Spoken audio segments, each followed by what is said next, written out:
మాంచెస్టర్లో జరిగిన రెండో T20 match ఒక రేంజ్లో జరిగింది. బ్యాటింగ్, బౌలింగ్ రికార్డ్స్ డెబ్యూ అన్నీ ఉన్నాయి ఈ మ్యాచ్లో.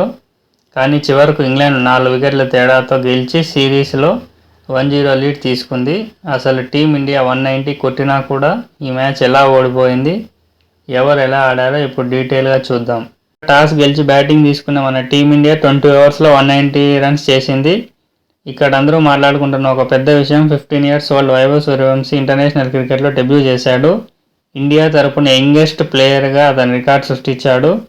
ఫస్ట్ మ్యాచ్లోనే 2 మ్యాచెస్ సిక్సెస్ కొట్టి 10 balls 14 runs చేశాడు. ముందుగా మన టీమిండియా బ్యాటింగ్ విషయానికి వస్తే వైభవ్ సూర్యవంశీ బాగా స్టార్ట్ ఇచ్చాడు. 10 balls 14 runs కొట్టాడు. దాంట్లో 2 మ్యాచెస్ సిక్సెస్ ఉన్నాయి. అభిషేక్ శర్మ అగ్రెసివ్గా ఆడాడు. 24 balls 43 runs, strike rate almost 180 ఉంది. ఈ ఇన్నింగ్స్ మ్యాచ్కి టెంపో సెట్ చేసింది. మధ్యలో శ్రేయస్ అయ్యర్ 22 balls 37 runs చేసి మొమెంటం కంటిన్యూ చేశాడు. ఇషాన్ కిషన్ యాంకర్ ఇన్నింగ్స్ ఆడాడు. 40 balls 49 runs చేశాడు. స్లో అండ్ స్టడీగా ఆడాడు, కానీ స్ట్రైక్ రేట్ చాలా తక్కువ ఈ మ్యాచ్లో. డెత్ ఓవర్స్లో తిలక్ వర్మ ఎంట్రీ ఇంపాక్ట్ చేసింది. 11 balls 24 runs చేశాడు. 2 sixesతో క్విక్ ఫినిష్ ఇచ్చాడు. Team India 190 for 7 in 20 overs score చేసింది. ఇంగ్లాండ్ తరపున బౌలింగ్ చూసుకుంటే శామ్ కరన్ స్టాండర్డ్ పర్ఫార్మెన్స్ ఇచ్చాడు. 4 overs 3 wickets తీసుకున్నాడు. ఎకానమీ కూడా బాగా కంట్రోల్లో పెట్టాడు. Jofra Archer and Will Jacks తలా వికెట్ తీసుకున్నారు. ఇప్పుడు ఇంగ్లాండ్ బ్యాటింగ్ చూద్దాం. 191 runs చేస్ చేయడానికి దిగిన ఇంగ్లాండ్ మొదట్లోనే 2 వికెట్లు కోల్పోయింది. ఫిల్ సాల్ట్ ఫస్ట్ బాల్కే డెకౌట్ అయ్యాడు. జాస్ బట్లర్ కూడా 3వ బాల్కి డెకౌట్ అయ్యి ఇంగ్లాండ్ 2 wicketsతో అర్లీ ప్రెజర్లో పడింది. ఇక్కడ నుంచి హ్యారీ బ్రూక్ వచ్చి అగ్రెసివ్గా ఆడాడు. 14 balls 38 runs, 3 sixesతో మొమెంటం ఇంగ్లాండ్ వైపు తిప్పాడు. టామ్ బ్యాంటన్ 32 balls 39 runs చేసి ఒక ఎండ్లో కన్సిస్టెంట్గా హోల్డ్ చేశాడు.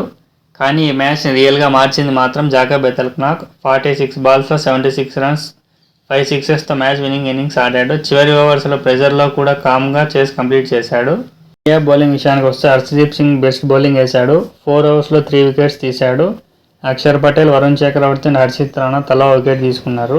ఇక్కడ మనం అక్షర్ పటేల్ గురించి మాట్లాడుకోవాలి. తన బౌలింగ్లో డేంజరస్ హ్యారీ బ్రూక్ను అవుట్ చేసి టీ20లో 100 wickets తీసిన ఫస్ట్ ఇండియన్ స్పిన్నర్గా రికార్డ్ క్రియేట్ చేశాడు. ఇండియా ఓడిపోవడానికి, ఇంగ్లాండ్ గెలవడానికి ఈ మ్యాచ్ ఒకే ఒక టర్నింగ్ పాయింట్ ఉంది. అదే రవి బిష్నాయ్ బౌలింగ్.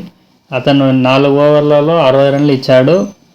ఒకే ఓవర్లో 17th ఓవర్లో ఏకంగా 29 runs ఇచ్చి మొమెంటం మొత్తం ఇంగ్లాండ్ వైపు షిఫ్ట్ చేశాడు.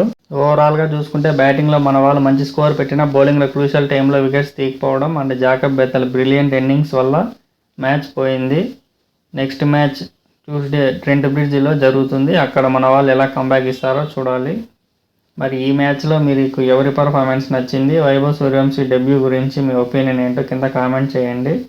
అలాగే మీరు మరిన్ని క్రికెట్ వీడియోస్ కోసం మన ఛానల్ సబ్స్క్రైబ్ చేసుకోండి. See you soon in next video.